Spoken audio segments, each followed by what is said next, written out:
Quería casarme otra vez. Sentía que me lo merecía, que aún había vida en estas manos, en este corazón que había llorado demasiado y amado poco. Tenía 62 años, una pensión pequeña, 3 hijos grandes y un silencio en casa que me comía por dentro cada noche. Entonces apareció él, Rodrigo, 38 años, ojos color miel, manos suaves y una voz que me hacía sentir que era la única mujer en el mundo. Me casé con él a los 40 días de conocerlo. Y esa noche de bodas, cuando abrí su maleta para guardar sus cosas, encontré algo que me heló la sangre y me hizo entender que el hombre con quien acababa de unir mi vida ante Dios y los hombres no existía, nunca había existido. Pero lo que descubrí después fue peor que cualquier cosa que yo pudiera haber imaginado en mis 62 años de vida. Ay, mis amores, buenas noches. Soy la abuela Consuelo, y esta noche les voy a contar algo que guardé en el fondo de mi pecho durante casi 8 años, algo que nunca le conté completo ni a mis hijas, ni a mi comadre Rosa, ni al padre Esteban que me confesó tantas veces. Esta historia me costó lágrimas, dignidad, dinero, y casi me cuesta la vida. Pero aquí estoy, con mis 70 años bien cumplidos, sentada frente a ustedes, lista para abrir ese cajón que mantuve cerrado con llave tanto tiempo. Porque llegué a la conclusión de que callar no protege. Callar solo le da más poder a quienes nos hacen daño. Y yo no quiero que ninguna de ustedes, mis señoras hermosas, mis abuelitas valientes, cometa el mismo error que cometí yo una tarde de abril, cuando el corazón me venció a la razón. Pero antes de empezar, necesito que se acomoden bien. Sírvanse un té, o un café, o lo que tengan a mano, porque esto va a tomar su tiempo. Y quiero que me escuchen bien, que me escuchen de verdad, porque cada palabra que voy a decir esta noche es verdad, no es cuento, no es novela. Esto me pasó a mí, a la abuela Consuelo Vázquez de Mendoza, en esta vida que Dios me dio y que yo a veces no supe cuidar. Empecemos por el principio, porque para entender lo que pasó esa noche de bodas, tienen que conocer la vida que yo tenía antes de que Rodrigo llegara a destruirla. Yo enviudé a los 58 años. Mi marido, don Aurelio, fue un hombre bueno, no perfecto, que ninguno lo es, pero bueno, trabajador, honesto, callado como las montañas de donde era. Estuvimos juntos 34 años y me dio 3 hijos, Marcela, que vive en Bogotá con su esposo, y mis 2 nietos, Fernando, que trabaja en construcción aquí en Medellín, y la pequeña Paola, que en ese entonces tenía 27 años y vivía conmigo. Don Aurelio murió de un infarto fulminante un martes en la mañana mientras desayunaba. Ni tiempo tuvo de avisarme. Así de rápido se fue. Y yo me quedé sola con una casa grande, un dolor más grande todavía, y un silencio que crecía cada día como una enredadera que lo va tapando todo. Los primeros 2 años lloré. Lloré como nunca había llorado en mi vida, ni siquiera cuando murió mi mamá, porque don Aurelio era mi compañero.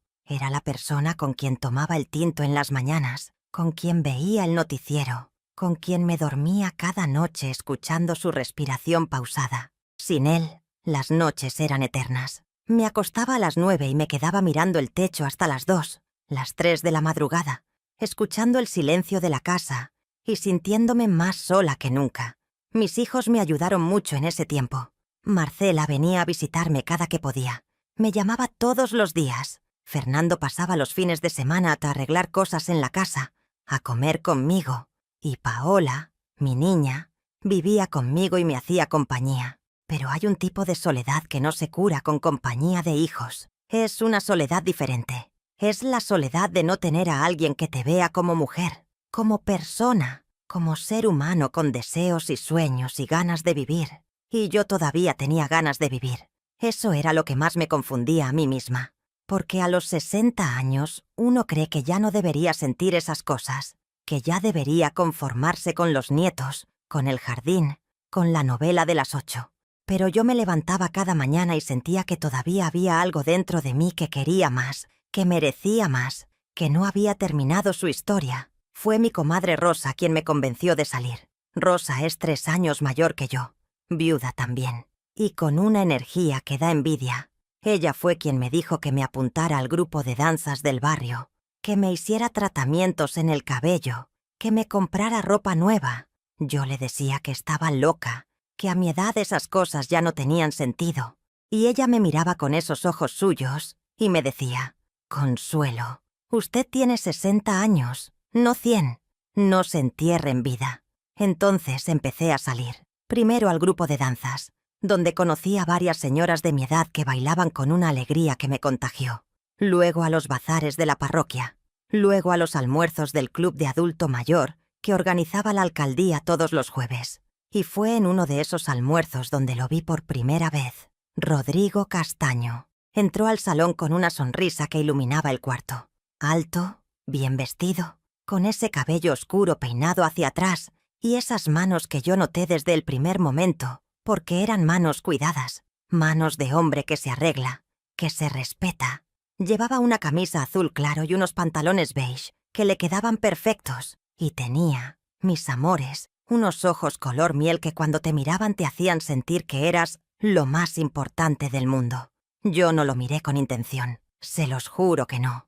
Yo estaba sentada con Rosa y con otras 2 señoras del grupo de danzas, hablando de no sé qué cosa, cuando él se acercó a nuestra mesa y preguntó si podía sentarse porque no había más sillas disponibles. Y Rosa, que es más viva que el hambre, lo invitó de inmediato y empezó a presentarnos a todas. Él dijo que tenía 38 años, que era ingeniero, que vivía solo porque se había separado hacía 2 años de una mujer que no lo valoraba, que venía al almuerzo porque su mamá, que era del barrio, le había pedido que la acompañara, pero que a último momento ella no había podido venir. Y mientras hablaba, de vez en cuando me miraba a mí, solo a mí, con esa sonrisa tranquila y esos ojos de miel que no sé cómo describírselos sin que suene a exageración. Al final del almuerzo me pidió el número de teléfono. Yo le dije que no. Él se rió y me dijo que lo entendía, y se fue, y yo me quedé pensando en él toda esa tarde, toda esa noche, todo el día siguiente. Rosa me llamó al otro día para decirme que Rodrigo le había preguntado por mí, que quería saber si yo era libre, si tenía novio, si estaba abierta a conocer a alguien. Y yo sentí algo que no sentía desde hacía años, una mezcla de susto y de emoción que me bajó desde el pecho hasta el estómago. Le dije a Rosa que le diera mi número. Así empezó todo. Rodrigo me llamó esa misma tarde y hablamos 2 horas, 2 horas seguidas, mis amores, como 2 jóvenes. Él me preguntaba cosas, yo le contaba, y él escuchaba de una manera que don Aurelio, que en paz descanse, nunca fue muy dado a escuchar. Me preguntó por mis hijos, por mis gustos, por mis sueños. Me preguntó qué era lo que más me hacía feliz en la vida. Y yo me quedé callada un momento porque hacía tanto tiempo que nadie me hacía esa pregunta que no sabía qué responder. Le dije que el olor a café recién colado en la mañana, y él se rió y me dijo que a él también. Y algo en esa risa me llegó adentro de una manera que no supe explicar. Empezamos a vernos, primero tomar café, luego caminatas por el parque, luego almuerzos. Él siempre llegaba puntual, siempre con algo, una flor, un dulce. Una vez llegó con un libro que había mencionado yo en una conversación semanas atrás, que él había recordado y comprado. Esas cosas, mis amores, esas pequeñas cosas, son las que le abren a una el corazón de par en par. Mis hijos no estaban contentos. Marcela me llamó desde Bogotá preocupadísima cuando se enteró. Me dijo que un hombre de 38 años no se interesa en una mujer de 60 sin tener algún motivo oculto. Que yo tenía la casa, la pensión de don Aurelio, los ahorros, que tuviera cuidado. Fernando fue más directo. Me dijo que ese man era un vivo, que buscaba plata, que no me dejara enredar. Y Paola, mi niña, se puso a llorar y me dijo que por favor no fuera a hacer una tontería. Yo los escuché a todos, y luego les dije que me dejaran vivir mi vida, porque eso sentía, que por primera vez en mucho tiempo estaba viviendo, que salía a la calle con ganas, que me arreglaba el cabello con ilusión, que me iba a dormir pensando en la próxima vez que iba a ver a Rodrigo en lugar de quedarme mirando el techo. Y ese sentimiento, ese calorcito en el pecho que uno creía que ya nunca más iba a volver, Yo no estaba dispuesta a renunciarlo por los miedos de nadie. Rodrigo nunca me pidió dinero. Eso era lo que yo les decía a mis hijos cuando me reclamaban. Nunca me pidió nada. Al contrario, él pagaba cuando salíamos. Él traía detalles. Él era el que daba sin pedir nada a cambio. ¿Cómo iba yo a desconfiar de un hombre así? A los 3 meses de conocernos, me dijo que me amaba. Nos sentamos en una banca del Parque El Poblado una tarde de sábado, con un sol tibio que calentaba justo lo necesario, y él me tomó las manos y me miró directo a los ojos y me dijo: «Consuelo, yo sé que esto es diferente. Yo sé que la gente va a hablar, pero yo nunca en mi vida había sentido esto por nadie. Usted me hace sentir que valgo, que tengo hogar, que existe un lugar en el mundo donde yo encajo». Y yo lloré. Mis amores, lloré como una muchacha de 15 años, porque esas palabras me llegaron exactamente donde yo necesitaba que me llegaran. 4 semanas después, me propuso matrimonio. Me lo propuso en la casa. Llegó con flores, con una pequeña caja de terciopelo azul, que tenía dentro un anillo sencillo pero delicado, una piedra pequeña color aguamarina, y me dijo que no necesitaba nada grande ni costoso para decirle al mundo que quería pasar el resto de su vida conmigo. Yo le dije que sí. No les consulté a mis hijos. Sé que hice mal. Lo sé ahora con la claridad que solo da el tiempo. Pero en ese momento yo sentía que si le preguntaba a alguien, me iban a dar 1000 razones para decir que no.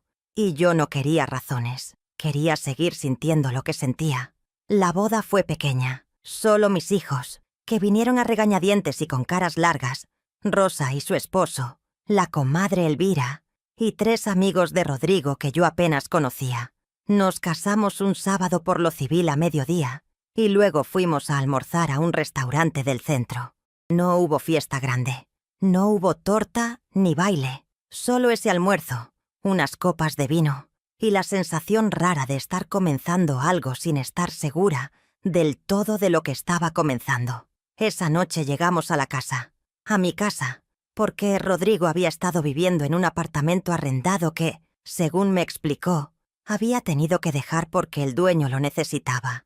Y mientras buscaba dónde mudarse, yo le dije que se quedara en la casa, que al fin y al cabo íbamos a casarnos. Y así lo hicimos. Esa noche, después de una cena sencilla que yo preparé, Rodrigo se quedó dormido temprano. Dijo que estaba cansado, que la emoción del día lo había agotado. Y yo entendí, porque yo también estaba agotada.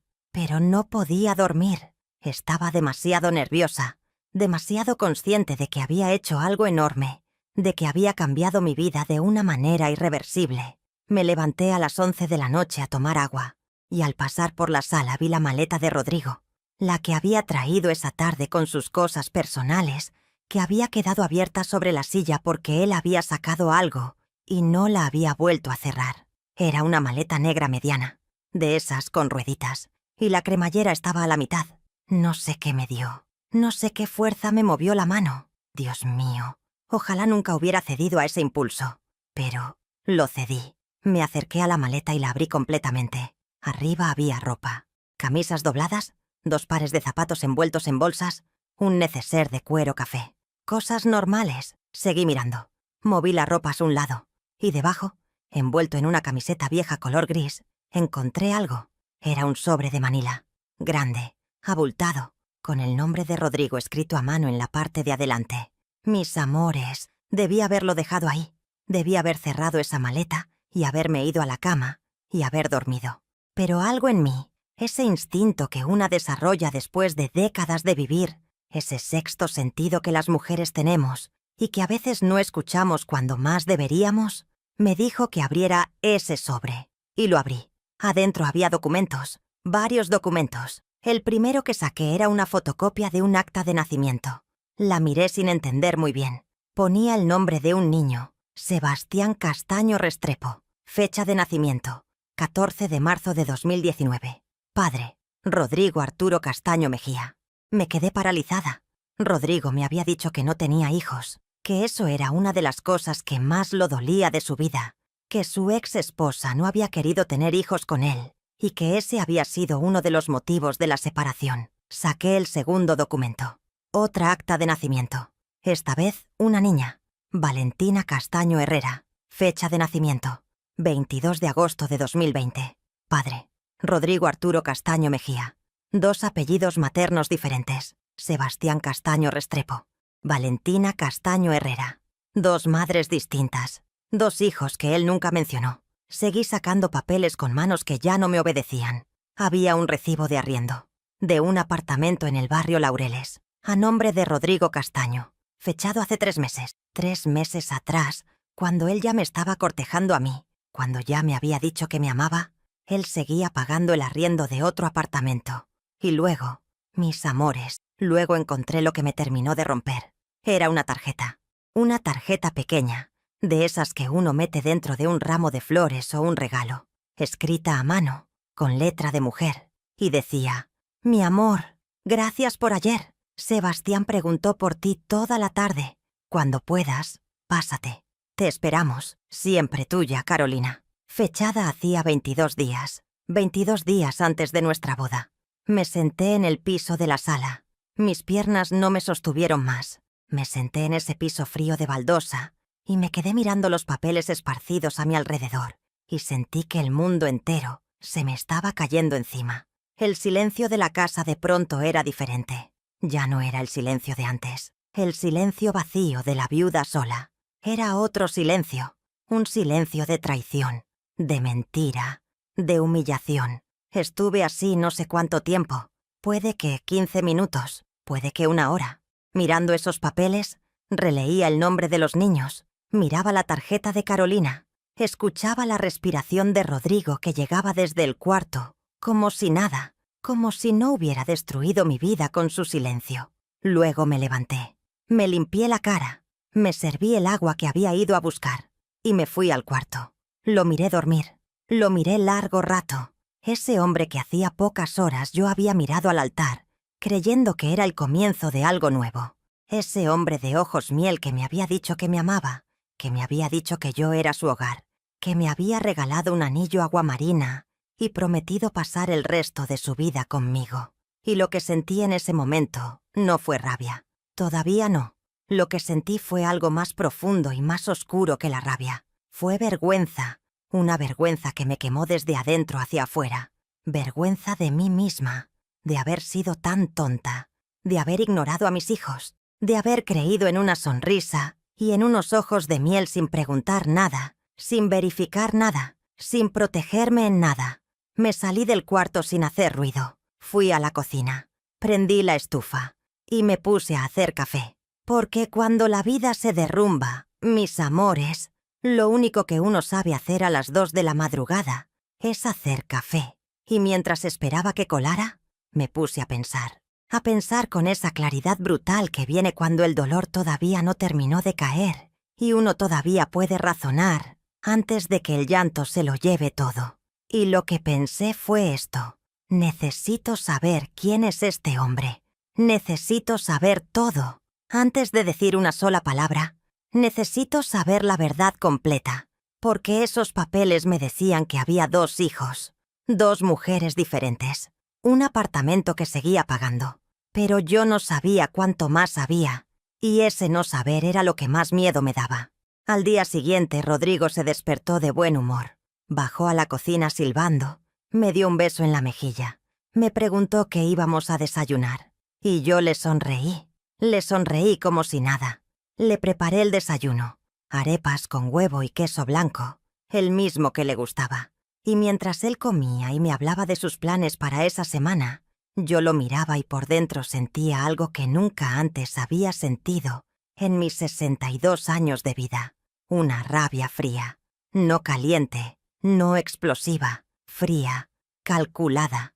La rabia de alguien que ha decidido que antes de explotar va a entender exactamente cuánto tiene razón para explotar. Esa mañana, en cuanto Rodrigo salió a lo que dijo que eran encargos, yo llamé a Rosa. Rosa llegó en 20 minutos. La contundencia de esa mujer cuando una la necesita no tiene precio. Llegó, vio los papeles sobre la mesa, me miró y no dijo nada por un momento. Solo respiró hondo y me tomó las manos, y yo le conté todo. Cuando terminé, Rosa me dijo lo que yo ya sabía, pero Necesitaba que alguien más dijera: este hombre nos mintió desde el primer día, y ahora hay que descubrir cuánto. Fue Rosa quien tuvo la idea. Su sobrino Germán trabajaba en una empresa de investigación privada, de esas que uno contrata para verificar antecedentes y ubicar personas. Rosa lo llamó frente a mí.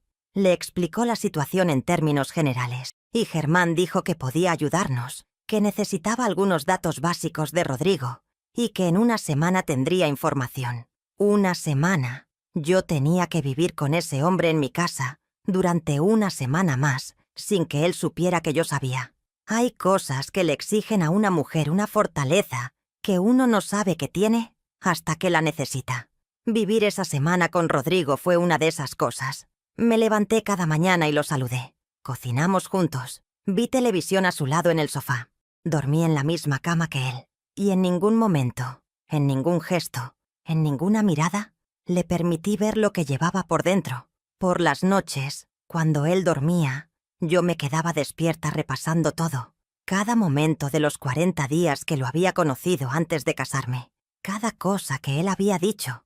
Cada historia que había contado. Y empezaba a ver las grietas, las inconsistencias que yo había ignorado porque no quería verlas. Me había hablado de su trabajo como ingeniero, pero nunca me había llevado a ninguna oficina, ni me había presentado a ningún colega.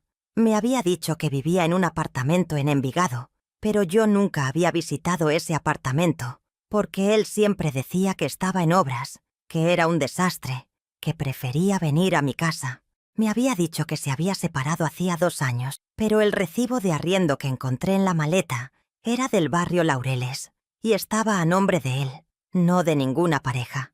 Y me había dicho que no tenía hijos. Esa mentira me dolía más que todas las otras, porque los niños no tienen culpa de nada. Y ese niño Sebastián y esa niña Valentina existían, tenían su nombre, tenían su padre, y su padre me había mirado a los ojos, y me había dicho que no tenía hijos como si nada. Al 5.º día de esa semana, Rosa me llamó. Germán ya tenía algo. Nos encontramos las 3 en un café lejos del barrio, en el centro, donde yo sabía que Rodrigo no iba a aparecer. Germán era un muchacho joven, serio, con cara de no hacerse el misterioso. Me entregó una carpeta fina y me dijo que lo que había encontrado era solo el principio, porque en una semana no se puede investigar todo, pero que lo básico estaba ahí. Abrí la carpeta.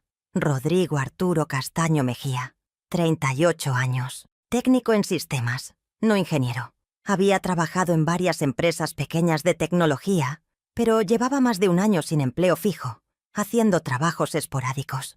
El apartamento del barrio Laureles existía y estaba registrado a su nombre como arrendatario, pero también aparecía en los registros una dirección en el barrio Buenos Aires, donde vivía una señora llamada Carolina Restrepo Gómez, con su hijo de 5 años, Sebastián, cuyo padre en el registro civil era Rodrigo Castaño. Y en otra dirección, en el barrio Castilla, una mujer llamada Diana Herrera Zapata, con una niña de 3 años, Valentina, misma situación.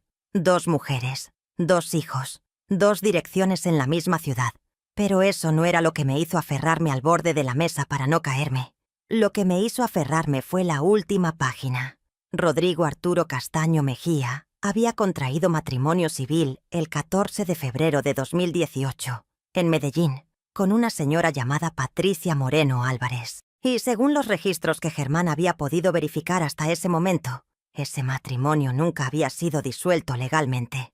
Mis amores, ese hombre estaba casado. Llevaba casado con otra mujer 6 años, y me había casado a mí. Lo que habíamos firmado en el juzgado el sábado era nulo. Tenía que ser nulo, porque no podía ser que el sistema hubiera permitido eso. Pero él lo había hecho. Había falsificado algo. O había mentido en los documentos, o había encontrado la manera de burlar el sistema, y se había casado conmigo estando legalmente unido a otra. Me quedé mirando esa página sin decir nada. Rosa me tomó la mano. Germán nos explicó que él no era abogado, pero que claramente había una irregularidad grave y que yo debía consultar uno de inmediato. Salí de ese café convertida en otra persona.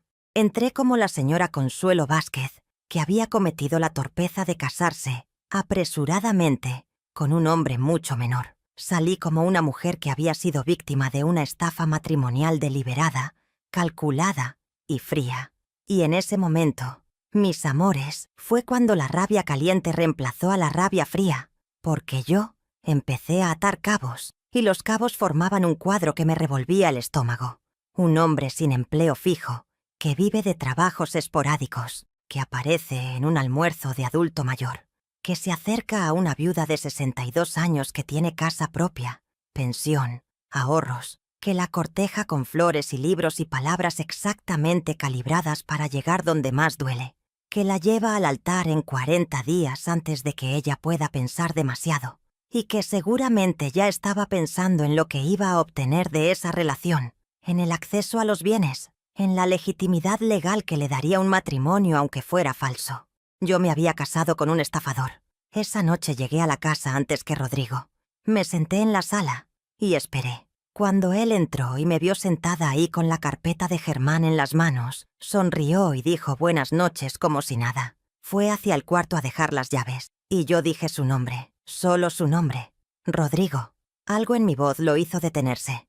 Me miró, y en sus ojos, mis amores, vi el momento exacto en que entendió que su mundo se estaba acabando. Fue solo un segundo, un destello de pánico que intentó disimular de inmediato con esa sonrisa suya.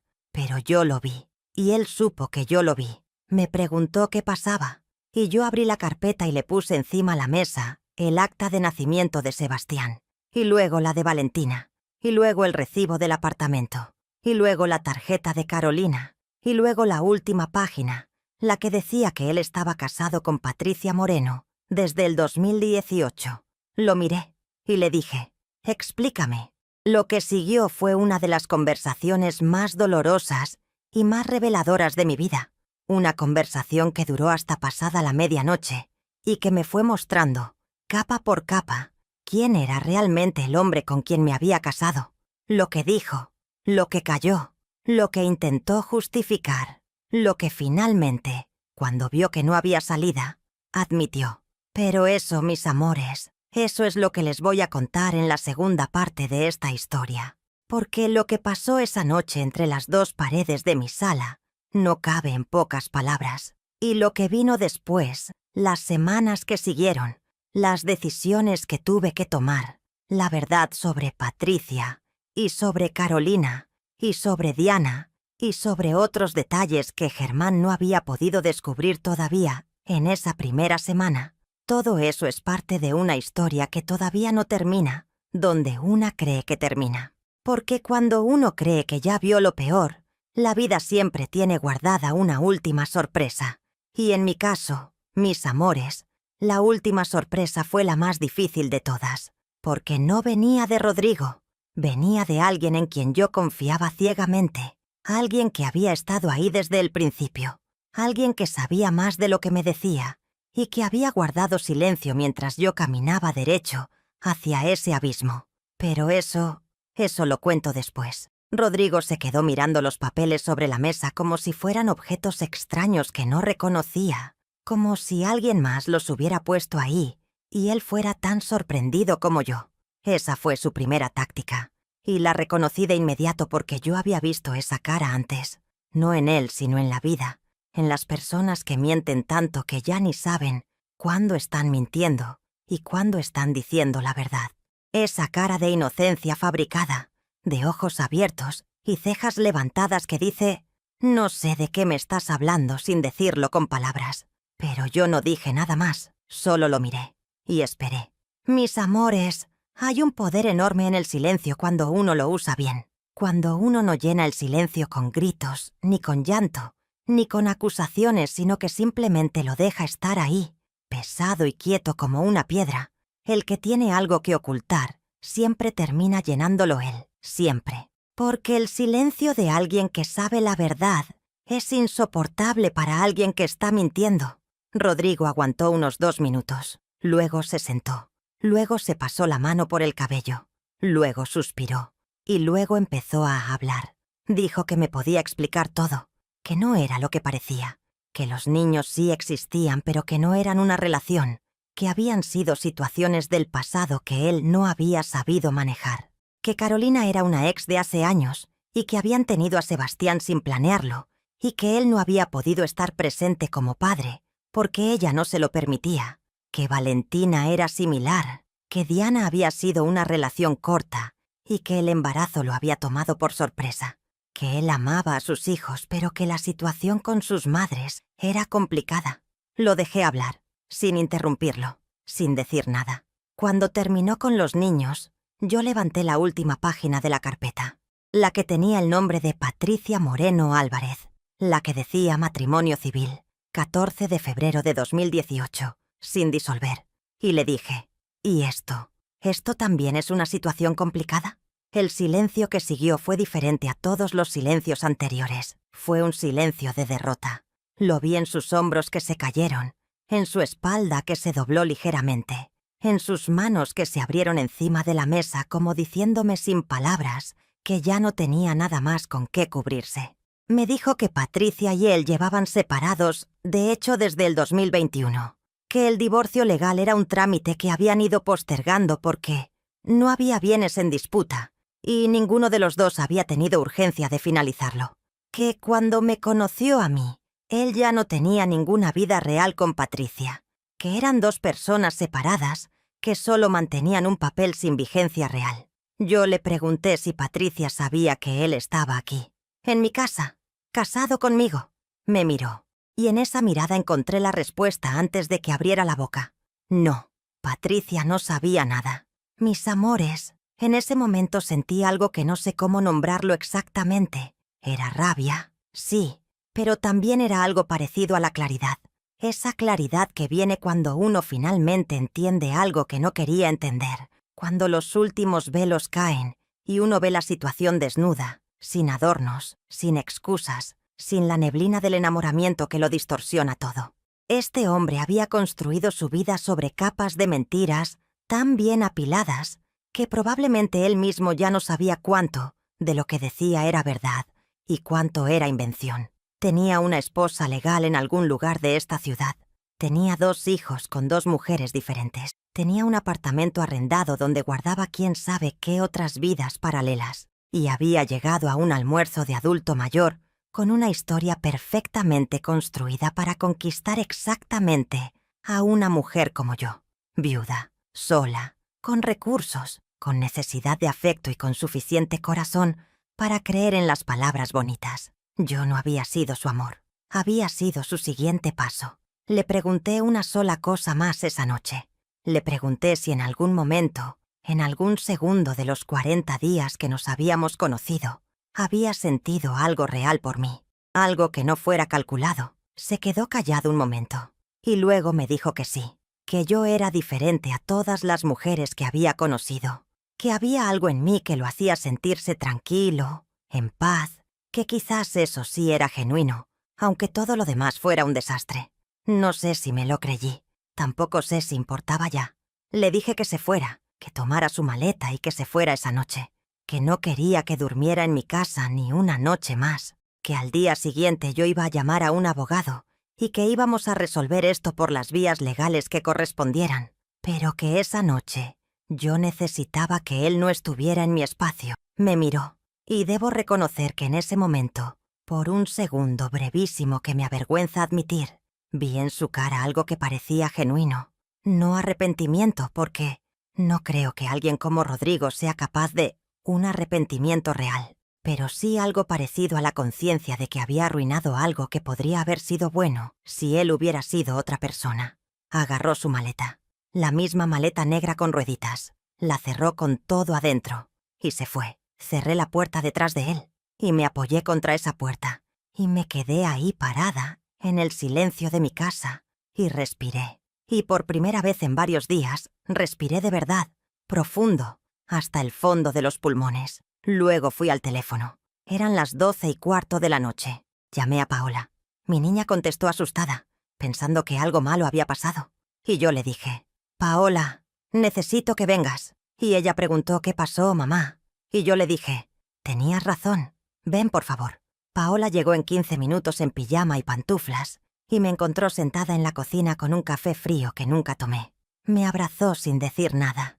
Y yo sí lloré entonces. Lloré todo lo que no había llorado en esa semana de actriz. todo lo que había guardado mientras hacía arepas y veía televisión y dormía al lado de ese hombre sabiendo lo que sabía. Lloré por la vergüenza, por la torpeza, por el tiempo, por el anillo aguamarina que todavía tenía en el dedo y que me quité en ese momento y puse sobre la mesa. Paola no me dijo te lo dije, nunca me lo dijo, y por eso la amo con toda mi alma. Me quedé esa noche haciéndome la misma pregunta que supongo se están haciendo ustedes. ¿Cómo no lo vi? ¿Cómo una mujer de 62 años, con toda una vida encima, con la experiencia de haber criado hijos y enterrado un marido y navegado décadas de esta vida, cómo no vio a ese hombre por lo que era? Y la respuesta que encontré esa noche, la respuesta honesta, aunque me duela, es esta. Lo vi. Una parte de mí lo vio. Esa parte que escuchó a Marcela y a Fernando y a Paola y que sintió el aviso. Pero yo la callé. La callé porque quería tanto que fuera real que decidí no escucharla. Y eso, mis amores, eso es la lección más difícil que aprendí en esta historia. Que el corazón no es el enemigo, pero que el corazón, sin el permiso de la cabeza, nos puede llevar a lugares muy oscuros. Al día siguiente llamé a la doctora Amparo Restrepo, abogada que conocía de hace años por conexiones de la parroquia, y le conté todo. Ella me dijo lo que yo necesitaba confirmar. El matrimonio que yo había firmado era nulo de pleno derecho, porque Rodrigo estaba legalmente casado con otra persona y había presentado documentación falsa o incompleta para registrar nuestro enlace. Esto no era solo un problema civil, me dijo. Era potencialmente un delito. Me preguntó si yo quería proceder con una denuncia penal, además de la anulación civil. Yo le dije que necesitaba pensarlo. Esa tarde llamé a mis 3 hijos. Los llamé uno por uno y les conté todo. Y los 3 reaccionaron exactamente como uno esperaría. Marcela con una angustia controlada pero visible. Fernando con una rabia que a duras penas contuvo. Y Paola, que ya sabía, con una tristeza tranquila y mucho amor. Fernando quería ir a buscar a Rodrigo. Tuve que pedirle 3 veces que se calmara. Le dije que esto no se resolvía con violencia, sino con inteligencia, y que yo necesitaba que él me ayudara a pensar claro, no a calentar más las cosas. Gracias a Dios me escuchó, pero entonces pasó algo que no me esperaba, algo que cambió el rumbo de todo lo que vino después. Esa noche, a las 9, me llamó un número desconocido. Contesté creyendo que podía ser algo relacionado con el abogado o con Germán. Y del otro lado había una voz de mujer. Una voz tranquila, casi fría, que se identificó de inmediato. Era Patricia, la esposa legal de Rodrigo. Mis amores, no sé cómo describir lo que sentí en ese momento. Fue como si el suelo se moviera debajo de mí otra vez, pero de una manera diferente. Porque yo esperaba que Patricia fuera una desconocida total, alguien en el margen de esta historia, una figura en un papel. Y en cambio, era una voz real, una mujer real, que me estaba llamando a mí.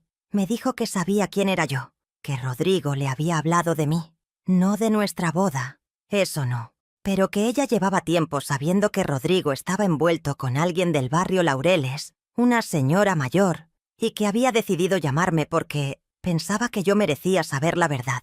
Le dije que ya sabía bastante, que tenía los documentos. Hubo una pausa, y luego ella dijo: ¿Sabe lo de las otras 2 además de Carolina y Diana?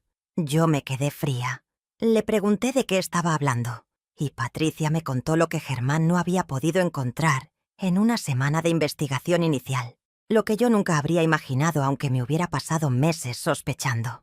Rodrigo no tenía 2 hijos en Medellín, tenía 4, los 2 que yo ya conocía, Sebastián y Valentina, y 2 más, una niña de 6 años llamada Isabela, con una mujer de Itagüí que se llamaba Marcela, igual que mi hija, con quien había tenido una relación paralela a su matrimonio con Patricia desde prácticamente el principio, y un niño de 2 años llamado Tomás, con una muchacha de 27 años del barrio Robledo. 4 hijos, 4 mujeres diferentes, un matrimonio legal sin disolver. Y yo, la quinta en esa lista, la última entrada, la que le había dado el paso que ninguna de las otras le había dado. Una firma en un registro civil y una casa donde llegar. Patricia me habló durante casi 1 hora. y mientras hablaba yo fui entendiendo la dimensión completa de lo que tenía delante. Rodrigo no era un hombre que había tomado malas decisiones o que se había dejado llevar por las circunstancias. Era un hombre que había construido de manera sistemática y deliberada una red de relaciones paralelas con mujeres que tenían algo que él necesitaba o quería. Patricia tenía su apellido y la estabilidad de un matrimonio formal. Carolina tenía un apartamento propio. Diana tenía un buen trabajo y lo sostuvo económicamente en varios momentos. La muchacha de Robledo era joven y lo hacía sentir de cierta manera. Y yo tenía casa, pensión, ahorros y lo que él probablemente había calculado desde el principio. La vulnerabilidad de una viuda que llevaba años sola y que iba a creer en sus palabras porque necesitaba creer en algo. Patricia me dijo algo que me quedó grabado para siempre. Me dijo: «Señora Consuelo, yo no la llamo para hacerle daño ni para reclamarle nada. La llamo porque, cuando yo me enteré de todo esto, nadie me llamó a mí. Yo me tuve que enterar sola, de a poco, durante años, y cada vez que encontraba algo nuevo era como empezar el duelo otra vez. Y yo no quiero eso para usted. Esa mujer, mis amores, esa mujer que tenía todos los motivos del mundo para odiarme o para ignorarme, me llamó para protegerme. Y ese gesto de Patricia Moreno Álvarez, a quien nunca había visto en mi vida y a quien conocí por teléfono en la peor noche de mi historia reciente, es uno de los actos de generosidad más grandes que alguien ha tenido conmigo. Le agradecí de verdad, desde el fondo. Antes de colgar, ella me preguntó si yo iba a denunciarlo. Le dije que estaba pensándolo, y ella me dijo que si yo decidía hacerlo, ella estaba dispuesta a acompañar esa denuncia con su propio testimonio, que llevaba años queriendo hacer algo, pero que sola no había tenido el valor, que quizás juntas era diferente. Quedamos en volvernos a llamar. Esa noche no dormí, pero no fue un insomnio de angustia como los de esa semana. Fue un insomnio de pensamiento, de organización, de esa energía que viene cuando una mujer entiende que ya no es víctima, sino que tiene opciones y tiene que decidir cuál caminar. Al otro día llamé a la doctora Amparo y le dije que sí quería proceder con la denuncia penal, que tenía además el testimonio de Patricia, y que quería que la anulación matrimonial fuera lo más rápida y limpia posible. La doctora Amparo fue extraordinaria. En 2 semanas había iniciado el proceso de anulación y presentado la denuncia ante la Fiscalía por falsedad en documento público y fraude matrimonial. Con el respaldo de Patricia, que efectivamente cumplió su palabra y entregó su testimonio, el caso tomó una solidez que la doctora dijo que era inusual en estos procesos. Rodrigo fue citado. Se presentó con un abogado de oficio. Intentó argumentar que el proceso de divorcio con Patricia estaba en trámite al momento de nuestro matrimonio y que había sido un malentendido administrativo. El juez no lo vio así. Pero, mis amores, lo que pasó en el proceso legal es solo una parte de esta historia, y no es la parte que más me marcó. Lo que más me marcó fue lo que descubrí sobre alguien cercano a mí. Alguien que yo no hubiera imaginado jamás que estaba conectado con todo esto. ¿Recuerdan que al final de la primera parte les dije que la última sorpresa no venía de Rodrigo sino de alguien en quien yo confiaba ciegamente? Alguien que había estado ahí desde el principio y que sabía más de lo que me decía. Era Rosa, mi comadre Rosa, la que me llevó al almuerzo donde conocí a Rodrigo, la que lo invitó a sentarse en nuestra mesa, la que me dio el número de él cuando él preguntó por mí, la que llegó en 20 minutos cuando la llamé esa mañana que encontré los papeles, la que me presentó a su sobrino Germán para la investigación.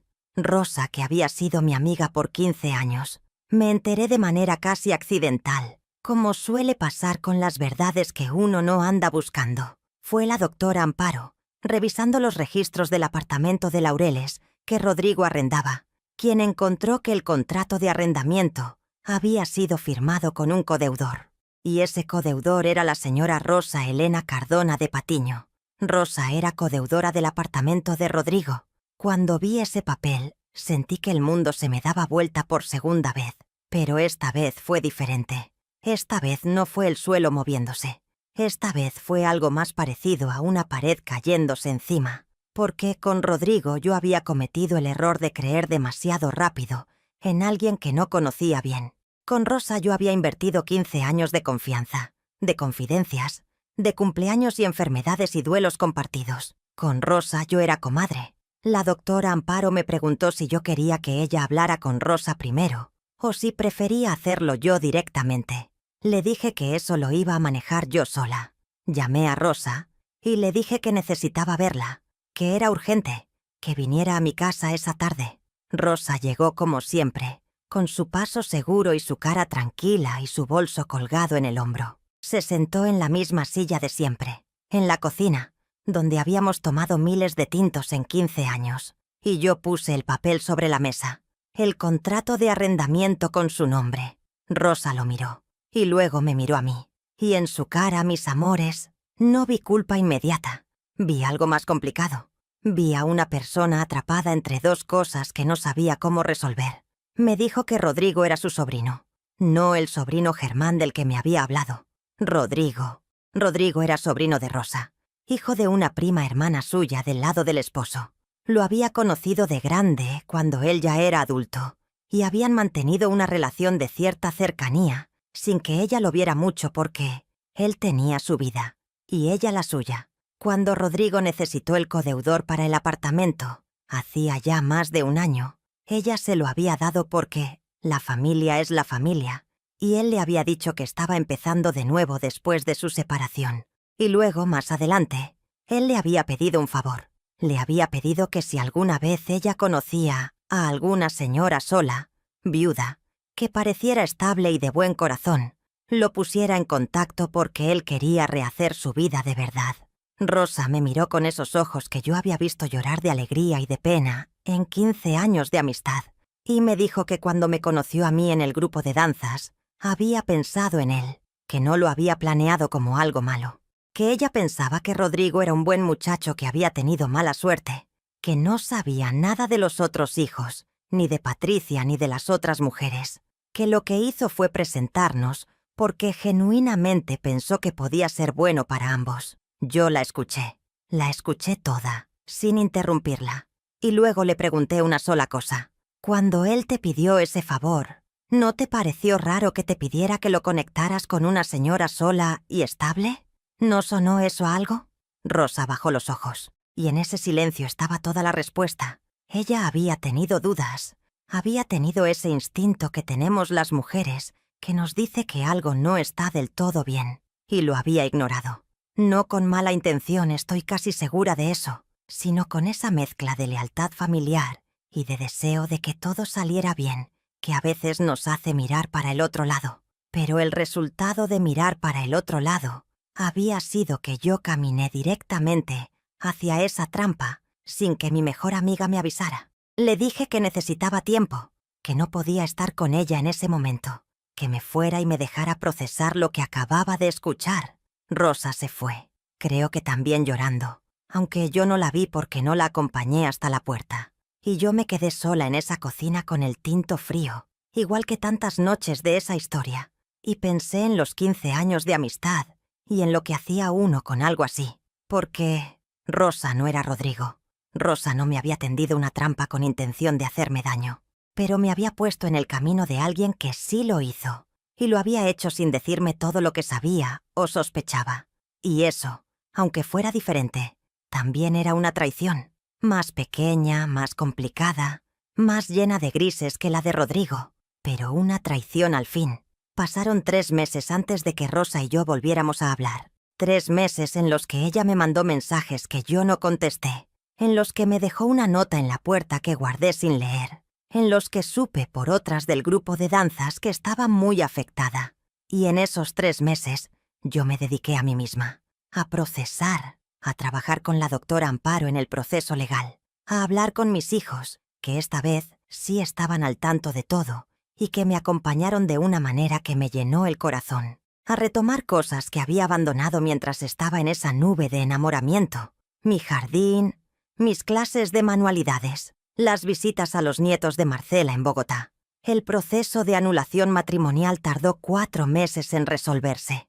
El matrimonio fue declarado nulo por falsedad en los documentos presentados por Rodrigo. Fue como si ese sábado de registro civil nunca hubiera existido, al menos en el papel. El proceso penal fue más largo y más difícil. Rodrigo contrató un abogado mejor que el de oficio y utilizó todas las dilaciones posibles. Pero al final, con el testimonio de Patricia y con la documentación que habíamos reunido, fue condenado a 18 meses de prisión domiciliaria y obligado a responder económicamente por sus 4 hijos, reconocidos legalmente. Yo no pedí ninguna compensación económica para mí, no porque no hubiera podido. La doctora Amparo me dijo que tenía argumentos sólidos para hacerlo, sino porque yo quería salir de esa historia sin nada de él, sin su dinero, sin su nombre, sin ningún vínculo que me obligara a seguir pensando en él más tiempo del necesario. Lo que sí pedí, y lo que me concedieron, fue que quedara un registro oficial de lo que había hecho, que cuando alguien buscara su nombre, esa historia existiera en algún lugar, que la siguiente mujer, si la hubiera, tuviera la posibilidad de encontrarla. Con Patricia mantuve el contacto. Nos vimos en persona una vez, en una cafetería del centro, y fue una de las conversaciones más extrañas y más hermosas de mi vida. 2 mujeres unidas por el nombre de un hombre que ninguna de las 2 quería volver a mencionar, encontrándose para hablar de todo lo demás. Ella era una mujer inteligente, trabajadora, que había desperdiciado años de su vida tratando de entender a alguien que no tenía solución. Hicimos un pacto esa tarde, que ninguna de las 2 iba a dejar que Rodrigo Castaño fuera la historia principal de su vida, que era un capítulo, doloroso y vergonzoso, pero un capítulo, no el libro entero. Patricia tramitó su divorcio legal poco después. Me mandó un mensaje el día que lo firmó. Solo decía, libre, y yo le contesté, libre. Con Rosa, mis amores, tardé mucho más, porque esa herida era diferente, más profunda en cierta manera, porque venía de un lugar de confianza que yo no esperaba que me fallara. La llamé a los 4 meses, no para perdonarla ni para seguir como si nada. La llamé para decirle lo que sentía de verdad y para escuchar lo que ella tenía que decirme de verdad, sin defensas ni excusas. Tuvimos esa conversación, larga y difícil, y necesaria. Rosa lloró mucho. Me pidió perdón de una manera que yo sentí genuina. Me dijo que lo que más le pesaba no era haber presentado a Rodrigo, sino haber visto después cómo yo me enamoraba y haber callado las dudas que tenía porque no quería arruinar algo que me hacía feliz, y que esa decisión de callar, tomada con buena intención, había tenido consecuencias que ella nunca habría querido. Le dije que la entendía, que no la disculpaba del todo, porque entender no es lo mismo que disculpar, pero que tampoco iba a tirar 15 años de amistad real por culpa de un hombre que ya no merecía seguir ocupando espacio entre nosotras. Seguimos siendo amigas, no igual que antes. Sería mentirte decirles que sí. Hay algo que cambió y que no va a volver a ser exactamente como era. Pero Rosa sigue en mi vida. Y hay días en que tomamos tinto en esa misma cocina y nos reímos de cosas, y hay una calidez ahí que ningún hombre con ojos de miel me va a quitar. Mis amores, han pasado casi 8 años de todo esto. Tengo 70 años. Vivo en la misma casa, con mi jardín y mis matas de tomate, y mis orquídeas que ahora me quedan hermosas. Paola se casó hace 3 años con un muchacho buenísimo y me dio mi primer nieto varón, Santiago, que tiene ojos de su bisabuelo Aurelio y que me tiene loca de amor. Marcela sigue en Bogotá, feliz con su familia. Fernando se metió en un proyecto de construcción propio y le está yendo bien. Y yo estoy bien. Estoy mejor que bien, si les soy honesta. No volví a buscar pareja. No porque haya decidido que no puedo o no debo, sino porque en estos años descubrí algo que no sabía antes de toda esta historia, que la soledad y la compañía son 2 cosas distintas, y que uno puede tener mucha compañía y seguir siendo libre. Tengo mis hijos, mis nietos, a Rosa con su amistad reconstruida y más honesta que antes, a las señoras del grupo de danzas, a la doctora Amparo, que se volvió amiga además de abogada. Tengo mi jardín y mis libros y mis tardes de sábado viendo novelas sin pedirle permiso a nadie, que sí me arrepiento de haberme casado con Rodrigo. Me lo pregunto seguido, y la respuesta que encuentro siempre es esta: me arrepiento de haberme apresurado. Me arrepiento de haber ignorado a mis hijos y mi propio instinto. Me arrepiento de no haberme dado el tiempo de conocer de verdad a ese hombre antes de firmar nada, pero no me arrepiento de haber querido. No me arrepiento de haber sentido que todavía tenía corazón, que todavía podía emocionarme con una flor y una conversación de 2 horas. Eso no fue el error. El error fue no haberlo protegido mejor. Y la lección que me llevé, la que les comparto hoy, a todas ustedes con el alma abierta, es esta. El amor a nuestra edad es legítimo, es hermoso, es posible, pero la urgencia no lo es. Cuando alguien nos apresura, cuando alguien quiere que decidamos rápido, antes de que pensemos demasiado, esa prisa no es amor, es una bandera roja enorme que debemos aprender a ver aunque el corazón nos esté gritando que sigamos adelante. Tómense su tiempo, mis señoras. Conozcan a la familia de esa persona. Busquen a alguien que las haya conocido de antes. Verifiquen lo que les dicen, no por desconfianza, sino por inteligencia. Y sobre todo, escuchen a sus hijos. Porque mis hijos vieron lo que yo no quise ver. Y si yo les hubiera escuchado me habría ahorrado mucho dolor. Dicho esto, también les digo, no dejen que esta historia o ninguna otra les quite las ganas de vivir. No se encierren. No se convenzan de que ya pasó su tiempo. Mi tiempo sigue, el de ustedes también. Y a la pregunta que les hice en la primera parte, Time A y Time B, les digo lo que yo pienso ahora con 8 años de distancia. Ni lo uno ni lo otro. Yo lo haría diferente desde mucho antes. Desde antes de casarme. Desde antes de decir que sí. Le daría al corazón su espacio, pero le daría también a la cabeza el tiempo que necesita. Eso es lo que haría. Cuéntenme, mis amores, ¿alguna de ustedes pasó por algo parecido? ¿Alguna tuvo que reconstruirse después de una traición que no esperaba? Me encanta leerlas. Sus historias me dan fuerza. Y espero que la mía les haya dado algo también. Un beso enorme, con todo el amor que tengo, de la abuela Consuelo. Cuídense mucho. Cuídense entre ustedes y recuerden que la sabiduría más grande que uno tiene a esta edad es saber que todavía hay mucho por vivir. Hasta la próxima historia.